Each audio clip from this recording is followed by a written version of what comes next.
Hello hello hello hello.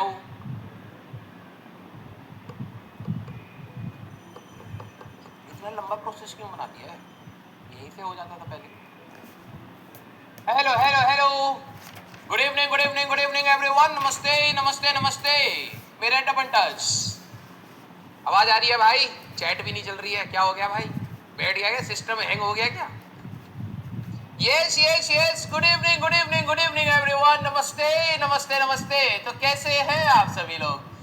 सारे बच्चे जल्दी से एक बार चैट में बताइए कि क्या आप सभी लोगों को मेरी आवाज सही से सुनाई दे रही है? नमस्ते नमस्ते नमस्ते। तो जय श्री कृष्ण, राधे राधे, राम राम भाई सारे आने जल्दी से आज की क्लास में। मेरा नाम है राजू सिंह और मैं आप सभी का स्वागत करता हूं बेटा अर्जुना जेई 2027 में। और आज हमें करना है यूनिट्स एंड मेजरमेंट्स का लेक्चर नंबर 1। तो क्या आप सभी लोगों को मेरी आवाज सही से सुनाई दे रही है? अरे ले टोपी कुछ नहीं होता बेटा, अभी पढ़ाई होगी ना जैसी तो बेटा तेरे को टोपी पहनाई जाएगी, ठीक है? हम कहेंगे ले टोपी। हाँ ले टोपी कुछ नहीं है भाई, 1-2 मिनट तो इतनी ज्यादा एनर्जी बचा करके रखिए। Yes good evening good evening good evening. आ जाइए भैया, आ जाइए आ जाइए आ जाइए। तो फाइनली हम लोगों का मिलना हो ही गया है ना? यस। तो फिजिक्स कैसी है आप सभी लोगों की, जरा ये बताइए। कई बच्चे मेरे को नहीं जानते होंगे तो मैं भी आपको अपना इंट्रोडक्शन भी दूंगा। जो मुझे जानते हैं या नहीं भी जानते, पहले ये बताओ फिजिक्स कैसी है आप लोगों की? मजेदार है या फैलाई हो रायता? फिजिक्स, क्योंकि ये एक बड़ा मजेदार सब्जेक्ट है, ठीक है? क्योंकि मैं पढ़ा रहा हूं हाँ, बाकी सब्जेक्ट ऐसे ही है। यस, कैसी है फिजिक्स आप सभी लोगों की? Very good very good. हाँ, तो 9वीं क्लास की तो फिजिक्स आप सभी लोगों को याद नहीं होगी, है ना?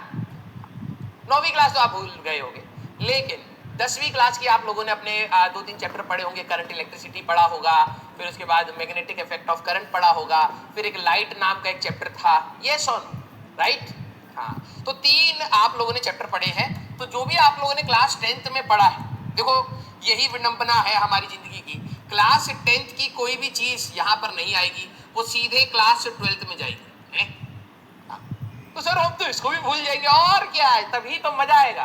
क्लास 9वीं में जो भी आपने पढ़ा था, 9th क्लास, ठीक है सर, वो तो याद नहीं, उसी को तो हमें दोबारा पढ़ना है 11th क्लास, ठीक है हाँ, मजे ले रहा है एजुकेशन सिस्टम तुम्हारे। तो 9वीं भूल गए थे तो 11वीं में दिक्कत होगी। अभी 10वीं बहुत अच्छे से आती है तो उसका कोई काम ही नहीं है। एक साल में तुम उसको भूल जाओगे, फिर 12वीं में पढ़ाना पड़ेगा। यस, तो कहानी हमारी फिजिक्स की कुछ ऐसी ही चलने वाली है। लेकिन मैं आप सभी लोगों को बोल रहा हूं, आपको अगर कुछ भी नहीं आता है तो भी आप टेंशन फ्री रहिए, ठीक है? हम लोग इस बार इस तरीके से पढ़ेंगे कि आपके बिल्कुल बेसिक से सारी चीजें स्टार्ट होंगी। जब मैं आज यूनिट्स एंड मेजरमेंट्स वाला चैप्टर स्टार्ट करूंगा तो आपको पता लगेगा बिल्कुल बेसिक से सारी कहानी सर ने बताई है। और हम लोग बिल्कुल क्लास में एडवांस लेवल के क्वेश्चंस भी सिर्फ इस चैप्टर में नहीं, आखिरी तक हम लोग करते हुए चलेंगे। Yes, very good. हाँ, आई होप आप सभी लोगों का फिजिक्स अच्छा हो, ठीक है? मैं कोशिश तो यही करूंगा कि मतलब मैं चाहता हूं कि आपका अच्छा हो, क्योंकि अगर आपने हल्का फुल्का थोड़ा बहुत भी फिजिक्स में इंटरेस्ट है तो आपका एक्सपोनेंशियल, अब वो ही नहीं पता होगा, बहुत अच्छा हो जाएगा। कहने का मतलब ये है। यस, हाँ, एक चीज मैं आपको खतरनाक बता रहा हूं, क्योंकि मुझे जहां तक लग रहा है सचिन सर देख रहे होंगे हाँ, तुम्हारा सारा कमेंट सचिन सर पढ़ रहे होंगे। तो देखिए, सचिन सर भी बहुत अच्छे टीचर हैं, ठीक है? पंकज सर भी बहुत अच्छे टीचर हैं, डूडी सर भी बहुत अच्छे टीचर हैं, वो पाणे जी अपने बहुत अच्छे टीचर हैं। लेकिन जब ये फिजिक्स का कारवां स्टार्ट होगा तो सबसे बड़ा और सबसे बढ़िया सब्जेक्ट आपको यही लगने वाला है, ठीक है? हाँ, तो अभी आपका चाहे जो भी t=0, सचिन सर वहां मुस्कुरा रहे हैं, मुझे पता है लेकिन सर यहां पर बच्चों को मजा तो फिजिक्स में ही आता है। यस, ठीक है? तो एट द एंड आपका फेवरेट सब्जेक्ट, आपका फेवरेट की स्पेलिंग गलत हो सकती है पहली क्लास में, इसलिए यहीं पे डॉट लगा दिया। आपका फेवरेट सब्जेक्ट फॉर श्योर मैं फिजिक्स कन्वर्ट करूंगा। अगर आपका मैथ्स है तो भी आपको फिजिक्स मजेदार लगेगी। अगर देखो, मैंने कहा था ना सचिन सर सुन रहे होंगे आ गए भाई Sachin sir. Hello hello hello hello hello hello sir बच्चे बहुत एनर्जी में है भाई, बहुत अरे एनर्जी। वाह यार, बच्चों आपका स्वागत है भाई पहली क्लास में। और अभी मैं देख रहा था कि मेरे को लग रहा था कि ब्रिज कोर्स का कुछ पढ़ाएंगे, मुझे क्या पता अपनी अपनी तारीफों का ब्रिज बना रहे हैं भाई ये। कह रहे हैं कि जो भी हो चलो सभी अच्छे हैं हाँ, पर नहीं, मजा मैंने तो कुछ भी फिजिक्स नहीं लिखा सर, मैंने ये देखो फेवरेट सब्जेक्ट फिजिक्स नहीं नो डाउट ऑब्वियसली आपको बहुत मजा आने वाला है फिजिक्स Yes. में and the reason behind that is this man हाँ, नहीं, मैथ बहुत अच्छा सब्जेक्ट है। ना ना ना नहीं नहीं अब इन्होंने कहा अभी अभी वो बटर वाले डब्बे में ब्रूस भिगोया है बोले फटाफट एक कोट लगा देता हाँ, हूँ नहीं, बच्चे बहुत एनर्जी में है, तो बस थोड़ा गुड सा। गुड गुड गुड गुड अभी बहुत आपकी क्लास है ना सर? हाँ इसके बाद में मेरी क्लास है चलो सर की क्लास में मैं एंजॉय आऊँगा। करिए बहुत हाँ बिल्कुल हाँ, ठीक है, चलिए भाई। तो यार ये तो पोल पट्टी खुल गई सारी। अरे बहुत स्ट्रेसफुल सिचुएशन हो गया यार। जिसको तुम रोस्ट करने की कोशिश कर रहे हो सामने आ जाए और वो दोस्त निकले तो बड़ा खतरनाक सिचुएशन होता है। हाँ, लेकिन मैं आपको कह रहा हूँ फिजिक्स सही में अच्छी चली थी, ठीक है, टेंशन मत लीजिए, चैट रुक गया था हमारा। यस, हाँ, अरे हंसाने के लिए बोल रहा हूँ यार, इतना लोड नहीं लेना है, ठीक है। हाँ, दुनिया तो बैठी है हमें लोड देने के लिए। यस, तो फिजिक्स हम लोग बहुत मजेदार करेंगे। इसमें मैं आपको कुछ कुछ चीजें बताता चलूंगा कि सबसे पहले कई बच्चे अच्छा, आप में से कितने सारे स्कूल गोइंग हैं ये बताइए। हाँ, अरे मजाक कर रहा हूं मैं, ठीक है। हाँ, ये बताइए आपका स्कूल गोइंग कौन कौन से हैं, जो लोग स्कूल गोइंग हैं, और कितने बच्चे यहाँ पर डमी हैं, ठीक है। देखो जैसे जैसे हम लोगों की तैयारी आगे चलेगी तो मैं आपको बहुत सारी चीज़ों पे गाइडेंस देता हुआ चलूंगा। स्कूल वालों के लिए अलग प्रॉब्लम सेट है, उनके अलग बेनिफिट्स हैं, डमी के अलग प्रॉब्लम सेट हैं, उनके अलग बेनिफिट्स हैं। ऑल दो इसके बारे में हम लोगों ने ओरिएंटेशन में भी थोड़ा सा डिस्कस किया है, लेकिन फिर भी आगे आपको गाइड करते हुए चलेंगे। हाँ, अरे मी ये तो बताओ ना, स्कूल या डमी, मी क्या होता है? अब मुझे कैसे पता मी कौन सा है? हाँ, चलो इसको पोल करा ले, दो ऑप्शन वाले में तो देखना हमारे बच्चे भी तो तेज है। ये ए ऑप्शन है हमारा, ये हमारा बी ऑप्शन है। अब देखना मैं तुम्हें शूरवीर बच्चे दिखाता हूँ, ठीक है। तो हमारे लिए पोल हो सकता है यहाँ पर? हाँ, हो सकता है। तो 45 सेकंड मैं दे रहा हूँ आपको, ए और बी में से ही देख लेते हैं। हाँ, पोल से सही रहेगा। जो लोग स्कूल गोइंग है मैं आपको थोड़ा सा गाइड करूंगा, जो डमी है मैं आपको थोड़ा सा गाइड करूंगा, क्योंकि देखिए फिजिक्स में बहुत सारे हमारे पास चैप्टर्स हैं। फिजिक्स का 11वीं का सिलेबस काफी ज्यादा है एज कम्पेयर टू क्लास 12, तो आपको फिजिक्स में थोड़ा सा एक्स्ट्रा एफर्ट्स लगने वाले हैं। 12वीं आपको बिल्कुल मक्खन के जैसी निकलेगी, मजेदार निकलेगी, इजी है एज कम्पेयर टू क्लास 11। हाँ, क्योंकि अभी आप 10वीं से जैसी 11वीं में जाते हैं तो थोड़ा बहुत मन भी करता है यार थोड़ा सा लाइफ एंजॉय कर लें, और उसमें सब्जेक्ट आपके कठिन हो गए, और फिर अगर आप मिस मैनेज करोगे तो थोड़ी सी दिक्कतें होती हैं। चलिए एक बार देख लेते हैं कितने बच्चे स्कूल गोइंग हैं, कितने डमी हैं। हाँ, आ जाओ बताओ भाई। यार एक तो ये बीच बीच में ना चैट रुक जा रही है, मजाक किरकिरा कर रही है। चलिए भाई, मैं स्कूल वाले को सिलेक्ट करके अभी यहां पर देखता हूं। देख रहे हो मैं कह रहा हूं ना, दो देखो, तुम लोगों को लगेगा यार सर आईटी एडवांस है, दुनिया का सबसे कठिन एग्जाम होता है, हम सबसे कठिन में लड़ रहे हैं। यहाँ पर कुछ नहीं तो 3-4% ऐसे गधे होते हैं, देख रहे हो। डरना बिल्कुल नहीं है। यही आपके पास आकर के बोलेंगे यार हमने ना सारी किताबें धरती की जितनी थी सब खत्म कर दिया है, और मैंने आईटी की डिग्री ले ली है क्लास 11वीं में। हाँ, हमने ले लिया है, छीन ली हमने उनसे, जो हमारे अंदर कैपेसिटी थी हमने 11th में ही छीन ली। ये वो 3% ऑप्शन ही नहीं था, ठीक है। लेकिन ये दबा करके खुश हो रहे होंगे, दांत चियार रहे होंगे उधर, बड़ा स्मार्ट हुआ हूं मैं सी ऑप्शन दबाऊंगा। बेटा कब वो ऑप्शन बन जाओगे दुनिया में पता नहीं चलेगा, ठीक है। ये हरकतें मत करना, भी खत्म हो जाओगे, ठीक है। तो देखा जाए तो 70% हमारे पास अप्रोक्सीमेटली, कुछ गधे पता नहीं कौन सी दुनिया में जी रहे हैं 3-4% यही सबसे ज्यादा मार्केट में कमेंट करते हैं, ठीक है। इनसे दूर रहना है, ये वो 3-4% में है, ठीक है। और 26% हमारे पास ये है। देखो डमी वालों के लिए अब मैं आपको एक बात बताता हूँ, डमी वाले बच्चे जो भी हैं, अगर हम यूनिट्स पहले कराएं या बेसिक मैथ्स पहले कराएं उनको फर्क नहीं पड़ता, क्योंकि उनको स्कूल का लोड नहीं है। स्कूल गोइंग जो हमारे पास बच्चे हैं, हो सकता है आपके स्कूल में ना थोड़ा सा मैथ्स वाला पार्ट स्टार्ट करा रहे हो, कुछ स्कूल में हो सकता है यूनिट्स वाला पार्ट स्टार्ट करा रहे हो। तो आपका जैसा चल रहा है स्कूल में चलते रहिएगा, उसके नोट्स कोशिश करिएगा बनाने का, और हमारा वाला पार्ट सेपरेटली करिएगा। 1-2 चैप्टर्स के बाद, सेकंड चैप्टर के बाद ऑलमोस्ट मैच हो जाएगा। हमने बेसिक मैथ्स को सेकंड में रखा है, सेकंड चैप्टर अगर आपने लेक्चर प्लानर दिखाओ, और फर्स्ट चैप्टर हमने यूनिट्स का रखा है, क्योंकि ये आसान भी है। पहली बात आसान है, तो ग्रेजुअली आप 10वीं से 11वीं का ट्रांजिशन फील कर पाएंगे, और थोड़ा लॉजिकल भी वैसे निकल के आएगा, तो आप कनेक्ट कर पाएंगे चीजों से। अगर सिर्फ मैथ्स आ जाती तो थोड़ा सा ऐसा लगता है यार पता नहीं क्या डिफरेंशिएशन, क्या इंटीग्रेशन, क्या ग्राफ क्यों कर रहे हैं। वो वाला थॉट से बचने के लिए पहले हम लोग यूनिट्स एंड डायमेंशन एरर वाला पार्ट खत्म करेंगे, फिर अपना हम लोग बेसिक मैथ्स में जाएंगे। तो अगर आपके स्कूल में बेटा मैथ्स वाला पार्ट चल रहा है, घबराना नहीं है, स्कूल में थोड़ा बहुत पढ़ लीजिएगा। हमारा जब कराया जाएगा तो बहुत बेहतरीन तरीके से कराया जाएगा, आपका स्कूल का सारा पार्ट कवर होगा। कई बच्चों को ये डाउट होगा कि सर अगर मैं अर्जुना से पढ़ूंगा तो क्या स्कूल का बवाल खत्म होगा? बेटा जब हम एडवांस की बात करेंगे तो स्कूल का तो खत्म हो ही जाएगा। स्कूल में बस दिक्कत क्या आती है, लिखने का तरीका आपको अगर सटीक तरीके से आता है, जो भी आपके पास इंफॉर्मेशन है अगर आप उसको ढंग से रिप्रेजेंट करके आ गए तो काम बन जाएगा स्कूल का। तो कोई ऐसा खतरनाक चीज यहाँ पर नहीं है स्कूल का, ठीक है। आपको जो भी पढ़ाया जा रहा है बिल्कुल तमीज से पढ़िएगा, ठीक है। ये मेरा बस आपको वो है। और डमी वाले आपको अपनी प्रैक्टिस बढ़ानी है। आपने डमी इसलिए सेलेक्ट किया क्योंकि आप अपना टाइम को यूटिलाइज करना चाहते हैं। स्टार्टिंग में बैच थोड़ा स्लो चलेगा, you will get enough time, उसको थोड़ा सा रिवीजन मोड में रखिएगा। बाद में जब आपका होमवर्क बढ़ेगा, टॉपिक्स बढ़ेंगे, पीछे का रिवीजन, आगे की तैयारी, टेस्ट, तो अच्छे से आप लोग प्लीज मैनेज करिएगा, अदरवाइज आप समय ज्यादा खराब कर देंगे वरना, ठीक है। यस, हाँ यार ये चैट 12 रुक जा रही है तो मैं इसको ऐसे कर देता हूँ। क्लियर है क्या? आप सभी लोगों को बहुत खतरनाक डाउट आया था, मैं कई बच्चों के डाउट्स मैं देख रहा था, तो मुझे सबसे खतरनाक डाउट था सर हमें कॉपी कितना लेना है। मैंने कहा है ये कौन सा डाउट? कितने बच्चों को ये डाउट था कि सर हमें कॉपी कितना लेना है? कितनों को ये डाउट था कॉपी कितना लेना है? मैंने कहा ये एडवांस निकालेंगे, ये कॉपी में खोए पड़ेगी, कितनी कॉपी खरीदनी? कितने बच्चों को ये डाउट था? बहुत सारे डाउट थे। कॉपी कितना लेना है? हाँ कॉपी भी मैं कहता हूँ आपके पास फिजिक्स एक मेन सब्जेक्ट है, केमिस्ट्री एक मेन सब्जेक्ट है, मैथ्स एक मेन सब्जेक्ट है, ठीक है। हाँ बुक्स का बवाल आपको बाद में मैं बताता हूँ, ठीक है। एक ही बारी में सारी चीजें दे दूंगा तो तुम लीक कर जाओगे। क्यों सर?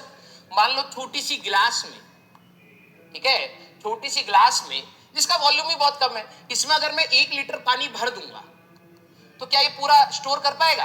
नहीं सर, ये तो ओवरफ्लो कर जाएगा। हाँ, तो ये जो है ना छोटा सा कंटेनर, ये तेरा दिमाग है, ठीक है। और ये जो तू इंफॉर्मेशन चाहता है वो है, तो ऑब्वियस सी बात है ओवरफ्लो कर जाएगा। धीरे धीरे हम इस कंटेनर को बड़ा करेंगे, हीट करेंगे, एक्सपेंशन होगा, बड़ा हो जाएगा, वॉल्यूम बढ़ेगा, तब हम भर देंगे। तो बुक्स का अभी सारी चीजें हम बाद में डिस्कस करेंगे। फिजिक्स के लिए आपको 1 कॉपी रखनी है अभी के लिए। केमिस्ट्री में 3 हिस्से होंगे बेटा, आपकी फिजिकल केमिस्ट्री, इनऑर्गेनिक केमिस्ट्री और ऑर्गेनिक केमिस्ट्री, ठीक है। इसमें आपको 1-1 कॉपी रखनी है अलग अलग, ठीक है, क्योंकि तीनों टीचर्स अलग हैं, अपने फ्लो के हिसाब से पढ़ाएंगे। और मैथ्स के लिए आपको अभी 1 कॉपी रखनी है, ठीक है। तो ये आपकी कॉपीज होनी चाहिए, क्लियर? यस। और 2 कौड़ी की पतली वाली कॉपी मत लेना बेटा, जो तुम सोचते थे कि 10वीं क्लास में भरेगी नहीं तो हम 11वीं में यूज कर लेंगे, है ना। जितनी मोटी कॉपी हो सकती है खरीद लीजिए, जितनी मोटी कॉपी मिले ले लो। सर आप डरा काहे रहे? ठीक है, मार्केट में अगर आपको सबसे मोटी कॉपी अगर इतनी दिख रही है ले लीजिए, ठीक है। हाँ सर तीनों की मोटी मोटी कॉपी, हाँ तीनों की मोटी मोटी कॉपी ले लीजिए, ठीक है। सर तब तो एक ही में खत्म हो जाएगा, वैसे 4 या 5 लग सकती है, ठीक है। बाद में ये टोटल इसमें ऐसी अगर बहुत मोटी वाली कॉपी लाए हो तो हो सकता है 4 या 5 लगे। फिर फिजिक्स में, फिजिकल केमिस्ट्री में बहुत मोटी लाए होगे तो 2 या 3, 2 या 3, 2 या 3 और 5 या 6, तो इतना सिलेबस है। अगर आपने एक मोटी कॉपी ले लिया अभी शांति से बैठना, अभी वो बाद में फिर खरीदनी पड़ेगी। तुमने क्या सोचा बहुत छोटा सिलेबस है? ना मजा आने वाला, ठीक है। तो ये है हमारे पास। अगर आपके पास कोई मोटी कॉपी है, मार्केट में आपको लग रहा है कि भाई ये बहुत मोटी कॉपी है, तो उसको आप प्लीज एक बार ले लीजिएगा। तीनों सब्जेक्ट में आपको मोटी मोटी कॉपी ज्यादा काम आएंगी, नहीं तो आपके दिमाग में रहेगा यार 20 कॉपियां भर गई है मेरी, सिलेबस ही नहीं खत्म हो रहा है। तो एटलीस्ट वो मेंटली आपको रहेगा यार हाँ मोटी मोटी लेकिन 3-4 कॉपीज हमारी भरी है, ठीक है। तो इतना आपका सिलेबस है, तो कॉपी का हो गया। बुक्स की बात अगर है तो बुक्स का हम लोग लेटर ऑन कर लेंगे डिस्कशन, ठीक है। मैं आपको सारी चीजें बताऊंगा, सारी चीजें खरीद करके बैठ मत जाना, ठीक है। कुछ चीजों का मैं पीडीएफ आपको खुद से दे दूंगा, ठीक है। कुछ किताबों का मेरे पास पड़ा है, हाँ, तो वो मैं आपको खुद से प्रोवाइड कर दूंगा, तो आपको घबराने वाली बात नहीं है, ठीक है। यस, हाँ। तुम्हारे पास ज्यादा पैसे हैं क्या बेटा? कुछ बच्चे कह रहे हैं सर मैंने ये किताब भी खरीद ली। हाँ, ज्यादा पैसे हैं? एक बात बताओ कि जिन बच्चों को बहुत खुजली मच रही है कि अभी मैं सब खरीद लूं, हाँ, HCV एंड ऑल, भाई सब धीरे धीरे धीरे धीरे, ठीक है। ज्यादा पैसे बताओ। यस बेटा तेरे पास 0 रुपीज है, वो जो भी तेरे पास पैसे का आकड़ है वो पापा का है। यस, हाँ। तो अभी आपको कुछ नहीं लेना है, अपने पापा के पैसे को या मम्मी के पैसे को या भैया दीदी के पैसे को बर्बाद मत करिए, क्योंकि मैं आपको बता रहा हूं आपको क्लास में ही इतना पढ़ा दिया जाएगा, इतना पढ़ा दिया जाएगा कि आपको वो जो छोटा सा कंटेनर था वो ओवरफ्लो कर जाएगा। तो स्टार्टिंग में क्या होता है, बच्चे के अंदर बहुत जोश होता है और जोश के चक्कर में वो सारी चीजें खरीद करके पहले T=0 सब आइडल बना लेता है, रंग बिरंगी किताबें बिल्कुल सेट कर रखी हैं और फिर पढ़ाई होती नहीं है। जो आपको रेगुलर तैयारी में जरूरत पड़ेगी वो मैं आपको बताऊंगा, लेकिन अभी कुछ भी खरीदने की जरूरत नहीं है। पता लगे तू अभी खरीद ले, फिर 1 महीने के बाद तू उसको यूज ही नहीं कर पा रहा है, समझ रहा है। पहले एक बार अपना रूटीन बनाओ, पढ़ने का तरीका देखो, फिर आपको लगे कि नहीं यार मेरे को थोड़े से इस लेवल से नीचे के सवाल चाहिए, तो फिर उसकी रिक्वायरमेंट देखो। नहीं सर इस लेवल से और अच्छे सवाल चाहिए, तो फिर उसकी रिक्वायरमेंट। अभी खरीदने का कोई जरूरत नहीं है। हो सकता है आपने बहुत खतरनाक किताबें खरीद ली और बाद में आप स्ट्रगल कर रहे हो बेसिक लेवल के सवालों में, अभी तो सबका रंग निकलेगा ना, तो उसके हिसाब से अपने को सप्लीमेंट करना या फिर अपने आप को सपोर्ट करना। अभी कुछ भी खरीदने की जरूरत नहीं है, सिर्फ एक कॉपी हो, एक कलम हो और आपके साथ टीचर लगा हुआ है तो काम बन जाएगा। क्लियर है क्या? Yes, very good. कुछ भी एक्स्ट्रा नहीं खरीदना है, ठीक है। तो आज का हमारे पास जो टारगेट है उसको हम लोग ले लेते हैं। कई बच्चे 10वीं से बिल्कुल गर्मा गर्म आए हैं, है ना, तो कुछ बच्चे जानते होंगे, कुछ बच्चे नहीं जानते होंगे, तो एक बार मैं आपको अपना क्विक इंट्रोडक्शन दे देता हूं, ठीक है। क्योंकि अब आपके साथ मेरे को पूरे साल भर, 2 साल इनफैक्ट पूरी 12वीं का, अभी जस्ट आपकी क्लास से पहले मैं लक्ष्य जो क्लास 12वीं के बच्चे होते हैं उनका इंटरेक्शन लिया था, क्योंकि उनका जेईई मेंस खत्म हुआ था, ठीक है। तो अभी उनके वरुण की क्लासेस चलेंगी, एडवांस की क्लासेस चलेंगी टिल दी एडवांस, फिर एडवांस के बाद भी हम उनके कांटेक्ट में रहते हैं। तो ये जो T=0 आप हमारे साथ या मेरे साथ लगा रहे हैं, बिलीव मी, जब तक आपका आखिरी फाइनल एग्जाम नहीं होगा तब तक आप मेरे को अपने साथ पाएंगे, गाइड करते हुए, पढ़ाते हुए, मोटिवेट करते हुए। जो भी सेंस में मेरे को लगता है कि मैं आपको मदद कर पाऊंगा, मैं वहां पर आपको करते हुए मिलूंगा, ये मेरी तरफ से आपको प्रॉमिस रहेगा। तो अब बस बात ये है कि आप अपना बिल्कुल 100% एफर्ट्स देते चलिएगा और दूसरी साइड में हम जो है पूरी कोशिश करेंगे कि आपको जितना एफर्ट लगा रहे हो उसका मल्टीप्लायर आपको अपने रिजल्ट्स में मिले, ठीक है। तो जो बच्चे मेरे को नहीं जानते, एक बस आपको एक बार बता देते हैं जिसके अंदर से आपके डाउट खत्म हो जाए।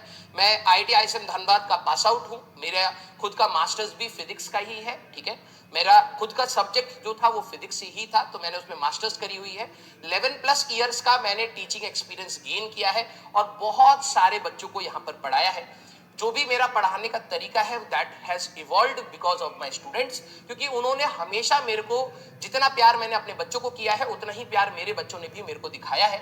मेरे में भी कोई कमियां रही होंगी, उन्होंने मेरे को बहुत प्यार से समझाया है और मैंने हमेशा उस क्रिटिसिज्म को बोलो तो मैंने हमेशा उसको पॉजिटिव डायरेक्शन में लिया है। तो ये 11 साल मेरे बच्चों का प्यार है जिसकी वजह से मैं यहाँ पर हूँ और मैं आप सभी लोगों से भी ये गुजारिश करूंगा कि ये जो 2 साल आप मेरे को देने के लिए तैयार हैं, इसमें पूरी मेहनत करिएगा और मैं भी अपनी तरफ से पूरी मेहनत यहाँ पर करूंगा, ठीक है। ये तो एक जस्ट नंबर है, क्योंकि बात ये है कि कई बार ज्यादा एक्सपीरियंस पर भी एक्सप्लेनेशन पावर नहीं होती और कम एक्सपीरियंस वाले भी बहुत अच्छा एक्सप्लेन करते हैं। मैं बस अपने स्टूडेंट्स का थैंक यू बोलूंगा कि उन्होंने मेरे को इवॉल्व करा है, कि मैं आपको, मुझे पूरा यकीन है कि मैं आपको बहुत आसान भाषा में काफी सारी चीजें समझा पाऊंगा, ना ही सिर्फ न्यूमेरिकल एनालिसिस बल्कि फिजिक्स का रियल सेंस, कहां से सोचना है, कैसे सोचना है, क्यों सोचना है, ये सारी चीजें मेरे स्टूडेंट्स ने मेरे अंदर डेवलप कराई हैं, क्योंकि अब वो पढ़ाने के अंदर आ चुका है। उनके डाउट्स को मैंने केटर करते करते अपनी टीचिंग को इवॉल्व किया है। और मैं आप लोगों से भी रिक्वेस्ट करूंगा कि ये 2 साल आपको मैं जितना नर्चर करूं, आप प्लीज मेरे को भी नर्चर करिएगा,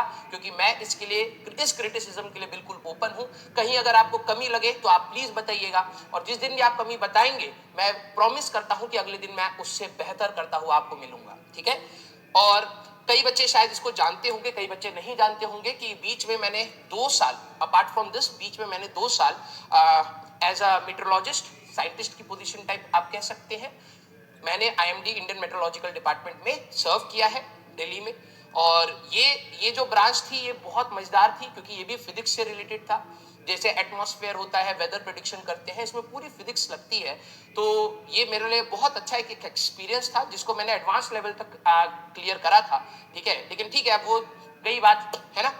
फिर उसके बाद सिर्फ मैंने अपनी जो भी तैयारी थी, मैं आपको एक बात बता रहा हूं कि जब भी मैं 11th एंड 12th की बात करूं तो मैं एक अच्छा स्टडिंग वाला स्टूडेंट रहा। लेकिन यस, मैं ये नहीं कहूंगा कि मैं बहुत ब्राइट स्टूडेंट था। मेरे 10वीं में, जैसे आप में से कई सारे बच्चे होंगे जिनका 90 प्लस का स्कोर था, तो मेरा भी 10वीं में बहुत अच्छा स्कोर था, मैं ये बोलूंगा, ठीक है। Number doesn't matter right now, लेकिन यस, मैं मेहनत करने वाला बच्चा था। 11वीं में और 12वीं में मेरे को ये आइडिया था कि यार मेरे को जेई की साइड जाना है और मेरे को एक अच्छे कॉलेज में जाना है। तो मैंने अपनी तरफ से प्रयास करा था, मैंने कोई कोचिंग नहीं करी थी, मैंने खुद से अपनी तैयारी करी थी, और फर्स्ट अटेम्प्ट में मेरा सिलेक्शन हुआ। उस समय extended merit list EML rank निकालता था आईआईटी, 7,000 तक रैंक आती थी, उसके बाद 10-12 हजार और रैंक होती थी, तो उसमें मेरी 6,000 रैंक आई थी। तो मेरे को ऐसा लगा कि यार कि अगर मैं खुद की मेहनत से यहाँ तक पहुंच सकता हूँ जस्ट टीचर को सुन सुनकर, तो मेरे को लगता है कि मेरे को एक प्रयास और करना चाहिए। तो मैंने 1 साल ड्रॉप करा था बेटा, और ड्रॉप करके मैंने अपनी फिजिक्स, केमिस्ट्री, मैथ्स को बहुत बेहतरीन तरीके से इंप्रूव भी किया, ठीक है। तो मैं ना ही सिर्फ स्कूल गोइंग स्टूडेंट का पेन समझता हूं, बल्कि एज अ ड्रॉपर का भी पेन समझता हूं कि वो तैयारी में सिर्फ पढ़ाई के अलावा और कौन कौन सी चीजें उनको ट्रबल करती है। जब भी मैं आपको इस साइड दिखूंगा तो आप प्लीज ये मत सोचिएगा कि ये 11 साल का एक्सपीरियंस वाला बंदा आपको यहाँ पर पढ़ा रहा है, नहीं, मैं एज अ स्टूडेंट ही आपको मिलूंगा। जो आप प्रॉब्लम फेस कर रहे होंगे वो मैं फील कर रहा हूँ, ठीक है। इसके बाद जब मैं बीच में टीचिंग से थोड़ा सा गैप लिया, तो मैंने उस समय बहुत सारे एग्जाम्स दिए, क्योंकि मेरा मन था रिसर्च में जाने का। तो अगर आप देखेंगे आगे के जितने भी मेरे एग्जाम्स हैं जो मैंने क्लियर करे, कुछ बच्चे अगर जानते हो Tata institute of fundamental research, TIFR, this is world renowned, ठीक है, फॉर रिसर्च। लेकिन बस बात यह है कि 7 साल लगते हैं यहाँ से PhD करने में, तो और मेरे पास इतना समय नहीं था कि मैं उतना रिसर्च को दे पाऊँ।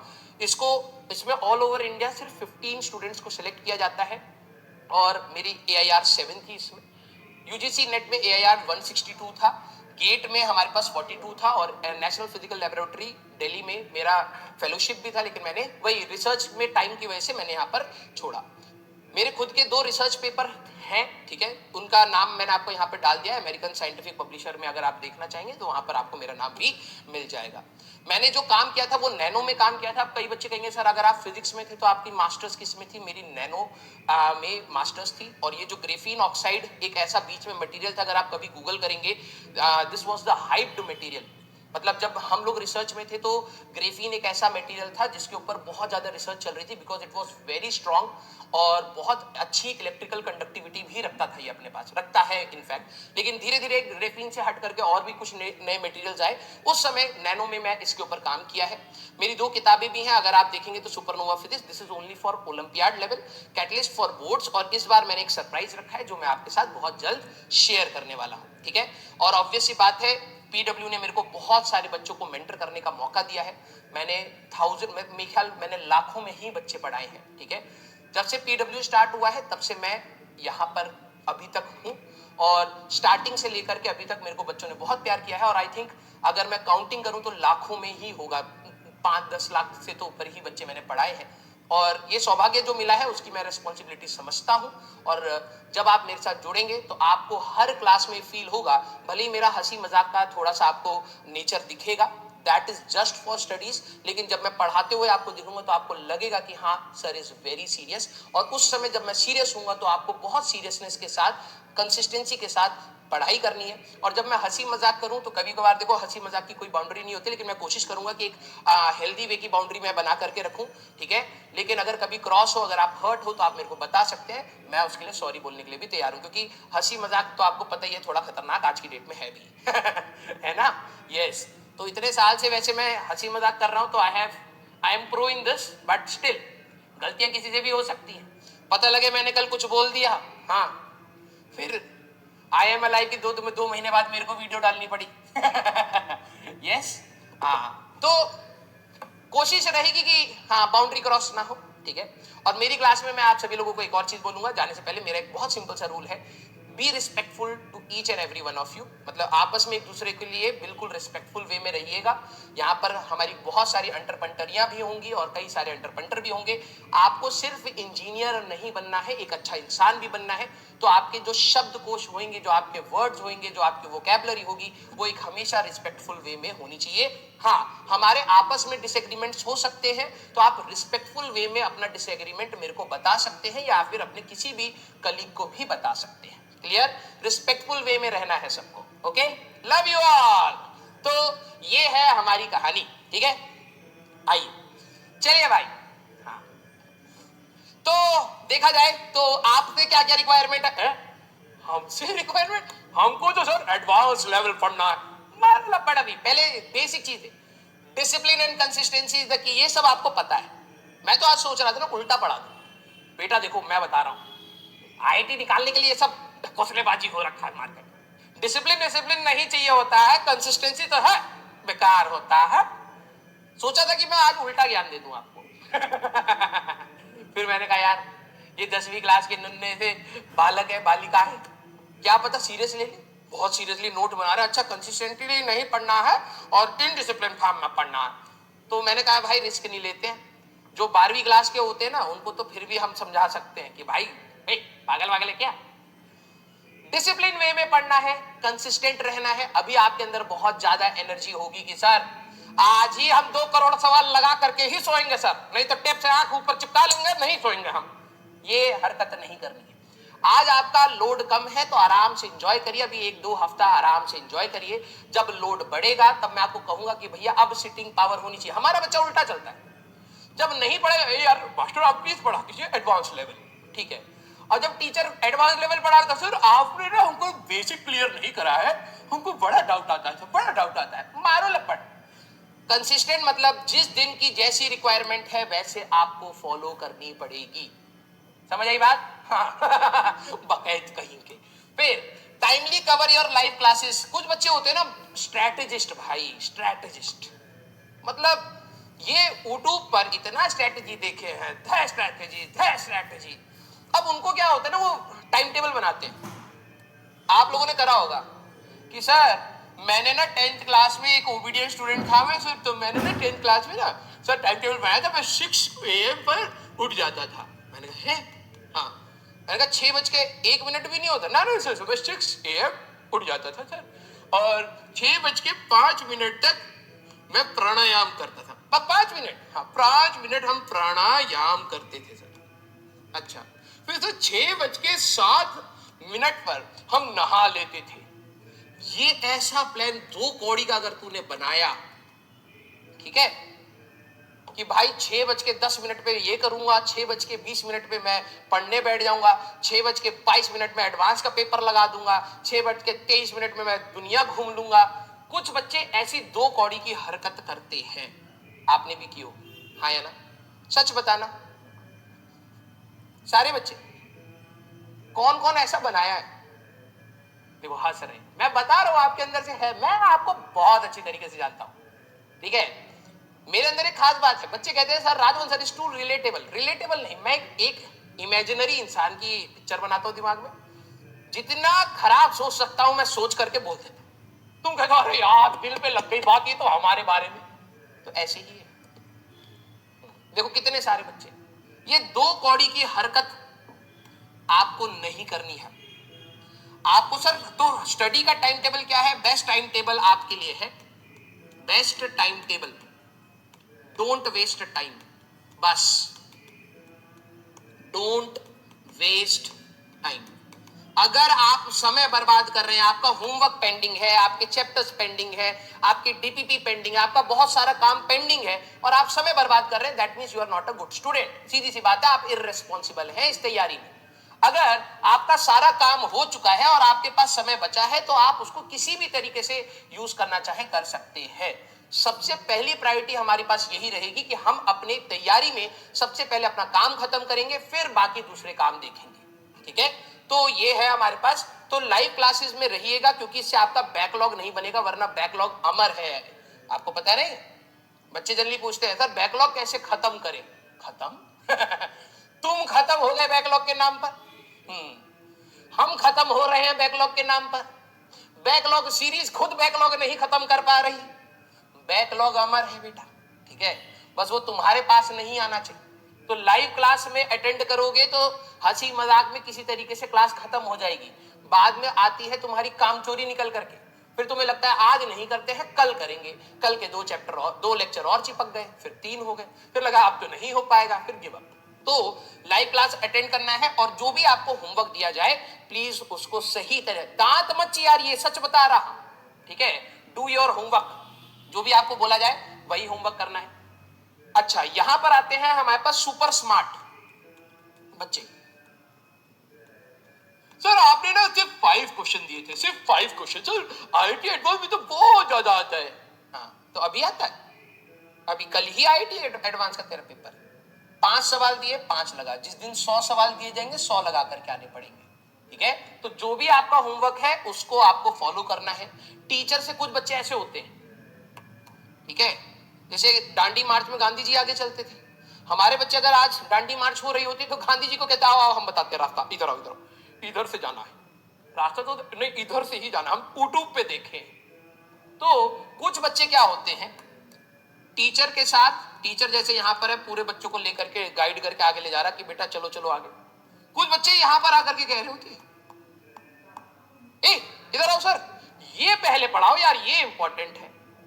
ठीक है, तो तुम में से अगर कोई ऐसा है जो बहुत ज्यादा ज्ञानी है पहले से ही, हाँ 10वीं के बाद आईआईटी एडवांस निकाल चुका है, बस अब कॉलेज जाना है, उम्र अभी 18 से नीचे तो जाने नहीं देंगे, तो बस वेट कर रहे हो, तो मैं आपको बोलूं बेटा लात मार के उड़ा देंगे। ठीक है, ये भीड़ जब पगलाएगी ना बेटा तुझे ही मारेगी सबसे पहले। ज्ञानी मत बनिएगा। आपने अगर यहाँ पर पैसे दिए हैं बैच के लिए तो ज्ञान लेने के लिए दिए हैं। ठीक है, हमें तो बहुत मजा है कि हमें बैच में पढ़ाना भी ना पड़े, बच्चा ज्ञान दे रहा है, मैं नोट्स बना रहा हूँ, कितना मजा लगे रे, है ना। ज्ञान लेने के लिए आपने ये बैच लिया था तो ज्ञान लीजिएगा, दीजिएगा मत। ठीक है, ये एक अलग चीज है टेस्ट। एक तो यार ये चैट रुक जा रही है, रुको भाई मैं एक बार ना उसको बुलाता हूँ। हाँ प्रशांत भाई चैट रुक जा रही है बार बार, इधर बैठ जा। टेस्ट के बारे में मैं आप सभी लोगों को बताता हूं कि आपके बीच बीच में रेगुलर टेस्ट होंगे, आपको ईमानदारी से देना है। सर उसमें 0 आ जा रहे हैं, नेगेटिव आ जा रहे हैं, क्वेश्चन गलत हो जा रहे हैं, घर वाले मार रहे हैं, तो वो तो होना ही है, नियति में लिखा था तुम्हारा कि तुम्हारी पिटाई होने वाली, उसको एक्सेप्ट करिए। टेस्ट जरूर दीजिएगा क्योंकि वही असलियत बताएंगे तुम्हारी तैयारी की। क्योंकि कई बच्चे होते हैं पढ़ते बहुत हैं, टेस्ट दे नहीं रहे और हमेशा उनको लगता है यार मेरी तो तैयारी अच्छी चल रही है और फाइनल एग्जाम में मार्क्स नहीं आ रहे। तो जब आप टेस्ट दोगे तभी आपको पता चलेगा कि कहाँ गलतियां हो रही हैं। यहाँ पर ऐसा नहीं है बोर्ड्स के जैसे बेटा कि तू खुचर खुचर खुचर कुछ भी लिखेगा तो चलो आधा मार्क्स दे देते। यहाँ पे -1 होता है, नेगेटिव मार्किंग होती है। अगर तेरे को अधूरा भी आता है तो सवाल छोड़ना पड़ेगा कि भाई आधी इंफॉर्मेशन से गलत आंसर आएगा और -1 हो जाएगा। ठीक है, हाँ हमारे बैच में जेई मेंस और जेई एडवांस दोनों की तैयारी कराई जाएगी। किसी को अगर ये डाउट हो तो प्लीज ये डाउट खत्म कर लीजिएगा। ठीक है, हर क्लास में क्रिटिकल थिंकिंग डेवलप होगी क्योंकि अभी आप लोग छोटे हैं। अगर आप लोगों का दिमाग का वो कराया जाए, एक्सरे एमआरआई जो भी होता है, ठीक है, तो आपकी शक्ल कुछ ऐसी है, ये आपका ब्रेन है, ये वही है, इसमें नसें होती हैं और बहुत सारी हड्डियां होती हैं, ऐसे करके क्या कहते हैं बैकबोन या वर्टिब्रल कॉलम जो भी है, यहां पर तुम्हारी आंख है और यहां पर तुम्हारी भाई साहब जहरीली जीभ है। अगर तुम्हारा आज की डेट में एमआरआई सीटी स्कैन जो भी होता है जिससे दिमाग की फोटो निकलती है, अगर देखा जाएगा, तुम्हें भला लग रहा हो कि अरे दादा हम पूरी दुनिया समझ लिए हैं, अब हमको बस मौका मिलना चाहिए, इतना ही दिमाग है, ठीक है, इतना ही। पूरे स्कल के अंदर पानी है तुम्हारा। वो धीरे धीरे क्या होगा ना, वो धीरे धीरे क्या होगा, ये मटर के दाने को बड़ा करा जाएगा, धीरे धीरे ग्रो करेगा, फिर ग्रो करेगा। सर हम तो फोटो में देखे अंदर पूरा ऐसे दिमाग होता है। हाँ तो बेटा तेरा नहीं है ना, वो धीरे धीरे ग्रो कराया जाएगा, समझ रहा है? हाँ, तो मैं आपको यहां पर कह रहा हूं कि धीरे धीरे आपके दिमाग में क्रिटिकल थिंकिंग आएगी, आपको सोचने का तरीका मिलेगा, ठीक है? हाँ ये वाली चीज तो भैया किसी तरीके से आपको फॉलो करनी पड़ेगी। डोंट स्पैम, जैसे अभी आप लोग करते हैं, ठीक है? अगर आपको कोई डाउट आया है तो थोड़ा सा वेट करिएगा, क्योंकि कई बार कुछ चीजें धीरे धीरे करके बाद में समझ अपने आप आ जाती है। कुछ बच्चों के अंदर क्या होता है ना कि भाई उनको लगता है कि जब मैं डाउट पूछूंगा तो मैं अच्छा स्टूडेंट हो जाऊंगा। नहीं बेटा, दो टाइप के डाउट होते हैं, एक जेन्युइन आपका कोई डाउट आया और एक जबरदस्ती का डाउट आया। कई बच्चे क्या होते हैं क्लास में, आप लोगों ने देखा भी होगा, क्लास चल रही है, मैं I have a very serious doubt में पोंपो कर दिया भाई साहब, टीचर का दिमाग खराब हो गया, ये कैसा गंदा सा डाउट पूछ लिया इसने। वो जबरदस्ती बना रहा है क्योंकि दूसरी क्लास में लगे कि हाँ ये भी पढ़ रहा है। तो अगर आपको कोई डाउट आ भी रहा है तो थोड़ा सा वेट करिएगा, पेशेंट, जितना आप पेशेंटली वेट करेंगे उतना ही आप सीखते चले जाएंगे, और हो सकता है वो डाउट इवेंचुअली आप खुद से सोच करके समझ करके सॉल्व कर ले जाए, ठीक है? तो इंपल्सिव होकर के टेंशन में मत आ जाना कि अरे भैया मेरे को तो आज की क्लास में ये नहीं समझ आया, तब तो एडवांस नहीं निकलेगा। हाँ, इसी क्लास में से 200 सवाल एडवांस पूछेगा ना गधाई। तो इंपल्सिव नहीं होना है, कोई नहीं, अगर कुछ चीजें नहीं समझ आई हैं तो थोड़ा सा टाइम दे देंगे, सीखेंगे, और अगली क्लास में जब मैं रिवाइज कराऊंगा तो कोशिश करूंगा और बेहतर कर दे, ठीक है? Regular routine will help you in tough days. कई बच्चे ऐसे होते हैं आज तो बहुत पढ़ेंगे फिर बाद में नहीं पढ़ेंगे, तो ऐसा मत करिएगा, रेगुलर रूटीन को मेंटेन रखिएगा, ठीक है? ओहो तुम्हारी शक्ल आ गई बेटा, जब तुम्हारा जेईई मेंस का फॉर्म भरेगा ऐसा मत दे देना, ठीक है? अच्छा, ये चीज मैंने आपको बताई दी है, class flow will be decided by me, I am the leader, मैं लीड करूंगा, ठीक है? अगर तुमने कहीं पर भी फ्यूचर में मेरे को ये भनक दी कि हमको ज्ञान लेना था तुमसे, ठीक है, मैं बड़े मजे से यहां कुर्सी लगाऊंगा, ऑन कर दूंगा, कहूंगा चटियाओ, ठीक है, हमको तो सैलरी इसको देखने का मिल रहा है, इसका मतलब तो भाई मैं तो बहुत जल्दी कंफर्ट जोन में जा सकता हूं, ठीक है? तो प्लीज अपना ज्ञान जेब में रखें और जो हम ज्ञान दें उसको एब्जॉर्ब करने की कोशिश करें, ठीक है? यस, तो मैं आपको बताऊंगा किस तरीके से करना है, ज्यादा ज्ञानी मत बनिएगा। Be efficient and don't take load, ये तो मैं आपको फील करा ही दूंगा, लोड नहीं लेना है, ठीक है? जिंदगी झंड हो जाए भाई साहब, चिल मारेगी तब भी समटाइम्स माय लेक्चर में एक्सीड टाइम। कई बच्चे क्या होते हैं ना, आपने अभी तक आई थिंक कितने घंटे की मैक्सिमम क्लास करी है? दांत मत चियारिए, I am very serious. Yes, सारे बच्चे, सर डीपीपी डेली होगी ऑलमोस्ट, यस। आज जैसे आज चैप्टर स्टार्ट होगा तो आज इतना नहीं पढ़ा पाएंगे, अगली क्लास से आपको डीपीपी मिलेगी। हाँ बताओ, हाँ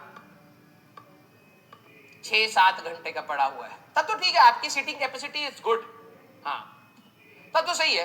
नॉर्मली हमारी क्लास 1 आवर 45 मिनट्स की रहेगी, बीच बीच में हो सकता है 1.5 घंटे की भी हो, ठीक है?